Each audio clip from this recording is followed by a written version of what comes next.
Katerega glasbenika, muzikanta, voditelja, akterja na narodno-zabavni glasbeni sceni bi radi videli kot Božička, Dedka Mraza ali celo kot Parkeljna? Zdaj pa mene zanima, fantje, a se je že kdo kdaj od vas oblekel v kakšnega dobrega moža? V dobrega ne, v to slabega pa velika. Pomočnike.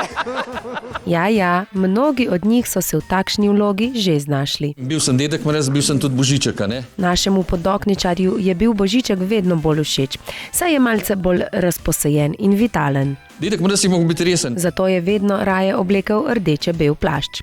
In če bi se temu Božičku jaz usedla na kolenček, bi mi povedal takole. Dekelca, tebe v življenju veliko čaka.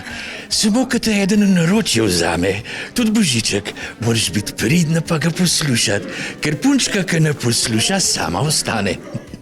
Hvala, bom se probala držati tega. Kar drse. Čeprav mi ne gre glih dobro. To vem, zato spa sama. Ohoho, Božiček, hvala za bister nasvet. Grem še kakšnemu drugemu. Otroci, ste bili kaj pridni? Pri Erosih je Jože Sadek tisti, ki bi z lahkoto prevzel vlogo dobrega moža. Prav nasprotno si tega nikakor ne bi upal Andrej Svetlin. Ne, to pa za ponašati sem pa tako slab, pa raj ne. Tukaj da ne boš na televizijo, ne. Ja. Ne upam. Ne boš šla. No, to pa je bil dobri mož pri Pogumovcih.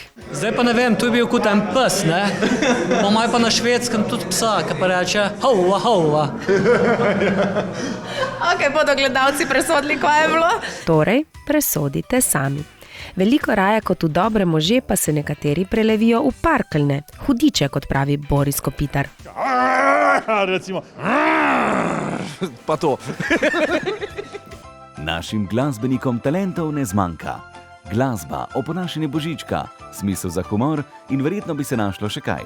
Čeprav nas dobri možje in njihovi pomočniki letos v takšni obliki kot prejšnja leta zagotovo ne bodo obiskali, pa imamo vsaj te zabavne izjave, ki nam bodo polepšale ta december.